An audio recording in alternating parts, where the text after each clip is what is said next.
if they're gonna play again like that, I mean, they was kind of like felt rust a little bit, but then they flipped the switch, like you said, and started to like ganking up, trying to kill people. Nana start to working, Tigreal start to working, and yeah, they just wake up. Yeah. Yeah, the flick of the switch is what some teams just need sometimes, and that's what I like. I like to see the teams that don't back down from a tough interaction is what we need to see from a tournament like this, especially with $1 million on the line. Blacklist International, though, picking up a Rafaela and also the Bruno. Now, I kind of want to talk about this Fire Flux pick. So they picked up Xborg. That's something I see in North America a lot. The true damage that Xborg can exert is something to be feared. And I think Blacklist International might have to watch out for it. If it's in the jungle, I could be tentative as there's not 2 EXP picks yet. Yeah, about Xborg, I think it's like, this thing when somebody take like fighter hero and he either damage a lot, have a decent damage, and he's like can be killed, like but sometimes they pick these fighters and they are like no damage and no tankiness, so it's in between of those two. So yeah. We can see both of the Xborgs, but the Leomord is being picked, so the Xborg is for the X-Plane, I guess, and this is quite interesting. I like the Leomord pick, but again, is he going to like damage build and he's going to one-shot, or he's going to have tanky build? Like, let's see. That's interesting games.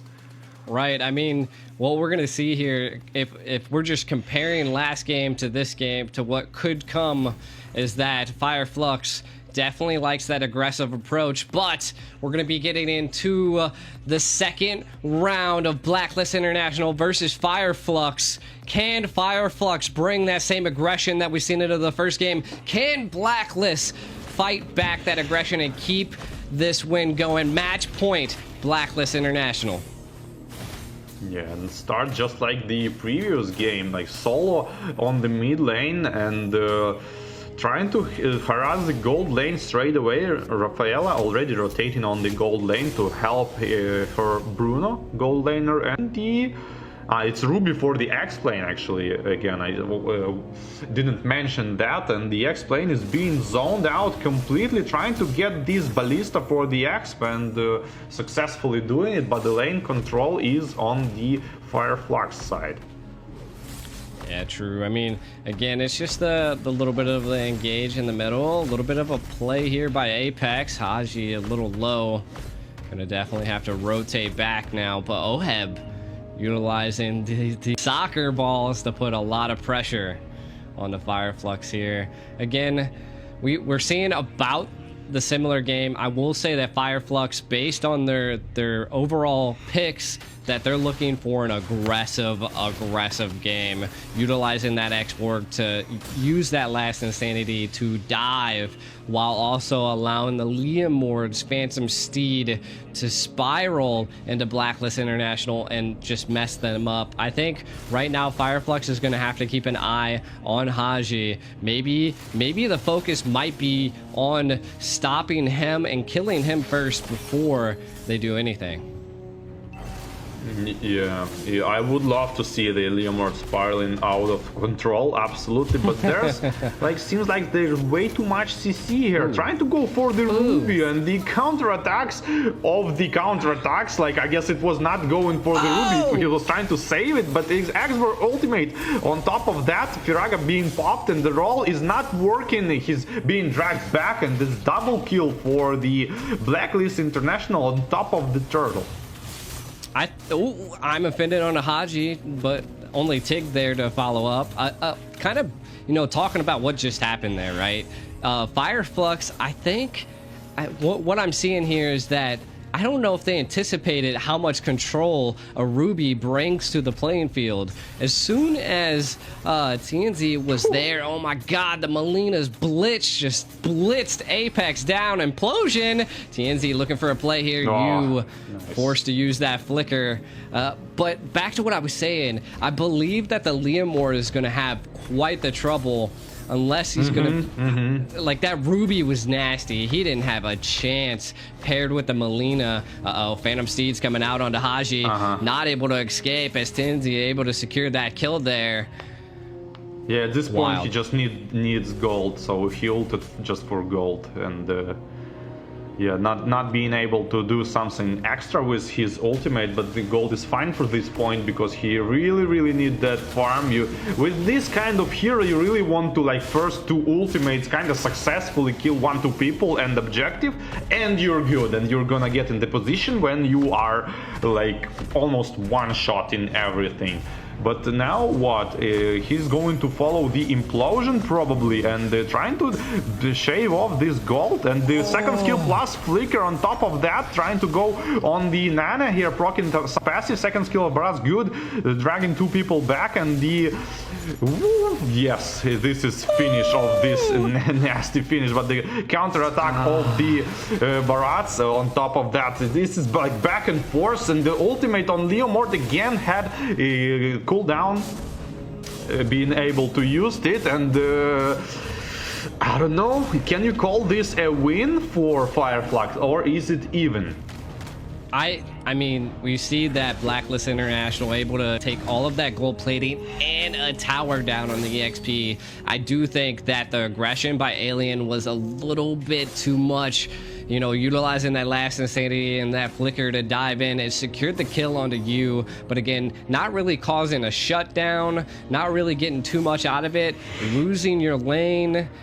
You know, Fireflux, the aggression. Again, I said that they wanted to be aggressive, but look at this. I'm fitted onto onto Apex from Edward there. And we see a little bit of a play here today. Fireflux now down 1 person for this turtle take. I don't think they're gonna have what it needs to take this turtle.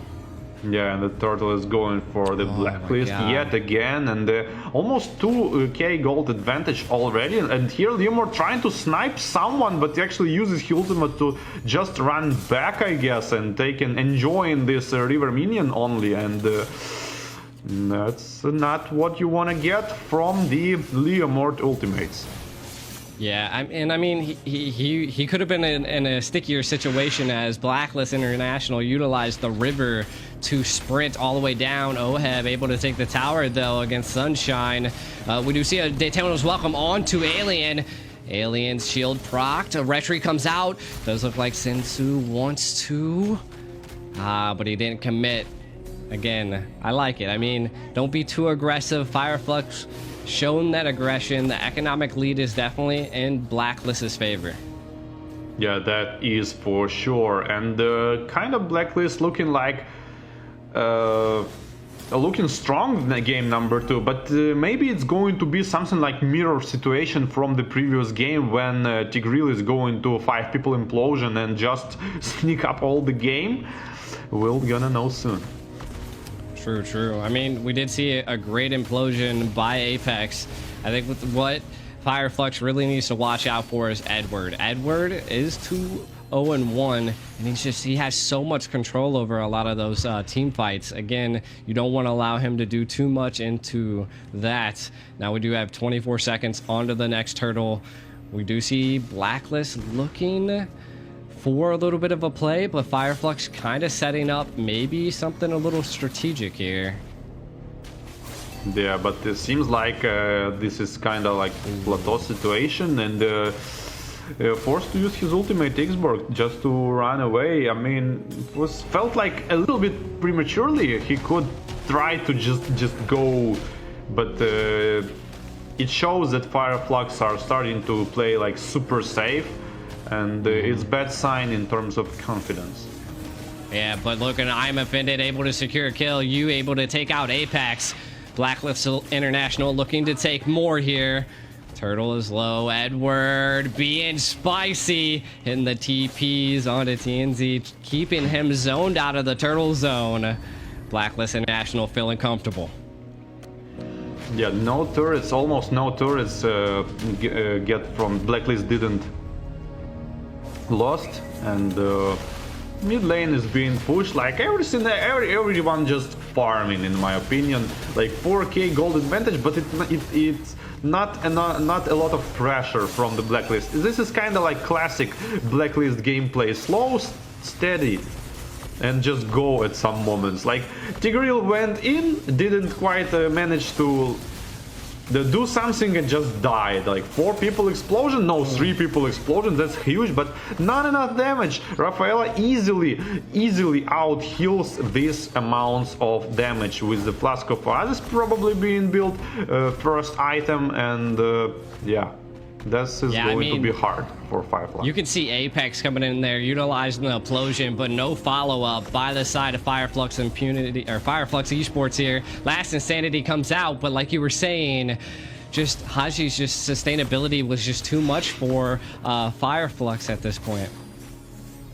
Yeah, and the Blacklist seems like they find their rhythm, what they was looking for game number 1, and game number 2 looks like more in terms of here again he went for the positioning. Tigreal went for the positioning and gets picked off right away. They don't let this Tigreal to shine. Yeah, I mean, Blacklist International definitely on the snowball here, but let's not count Fireflux out just yet. As we've seen in prior games, all it takes is one play. I do think that Apex is struggling on this TIG. We can already see it's 0-4-1. I think Apex really has to wait for his team for a follow-up. Not quite sure where the miscommunication is coming. We've just seen so many implosions come out and nothing for it, but we do see a little bit of a conceal play. This is what I'm saying. They're going to count on taking down Haji. We do see the Divine Judgment coming out there, though. TNZ trying to put on a lot of pressure. Can they take him down as the Melina's Blitz does come in? TNZ low. We do see the implosion coming in, but it's not enough as Oheb was able to secure the kill. The Last Insanity comes out. Use passive procced. Fireflux looking for the plays, but Oheb coming in from the left flank, able to take out Rosa. Look at the damage as Sunset trying to get out of there, but a Maniac secured by Oheb. Alien 1 HP. They are on the hunt. Can he escape? It's all up to him, but look, we can see a little bit of the replay here. The Last Insanity coming in, able to secure the kill onto you. But again, we kind of see down here at the lane, I don't know if Blacklist International has enough time to be able to just take the turret. But again, they're able to secure the Lord. They won that team fight there. And Fireflux, I think they just overextended. Blacklist International was backing up, and the response by the team was just too much. Oheb, an absolute monster right now. And now they're gonna try to finish the game, but the implosion finally work on the Ruby. It might be the sign of the defense, but the Barats is not thinking that way, pushing tier 3 turret with his team. 4 people left, but it doesn't mean the attack is stopped. The 1-to-1 on the kills score, and the extra big wave of minions going into the mid lane. Oheb trying to work on the crystal, and the Barats is good initiation, counter attack by the Leomore, trying to zone out all of the team and do it successfully. But the crits, but the damage is insane. 10k gold advantage. 10k gold advantage is there. Is not. They're just going for kills at this point. They don't even care. Oheb, unstoppable. Blacklist International looking to end it here, but they're just holding out to stack the kills up onto Fireflux.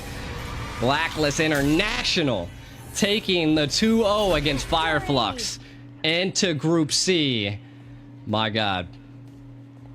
Yeah. Yeah, good gameplay. And the second game was more like the Blacklist game. It was like more like of a Blacklist gameplay. Like, you know, they just group up, take objective, group up, take objective, map control, take objective, and it's more like a Blacklist, like textbook play style. Maybe they first game they went for some experiments with like initiation and control, but this is like more of Blacklist gameplay with support kind of heroes shines more. Yeah, I mean, in that game, it felt like Blacklist International found their comfort zone. They felt out Fireflux. They seen that they were pushed back against the wall into game 1, and then going into game 2, they said,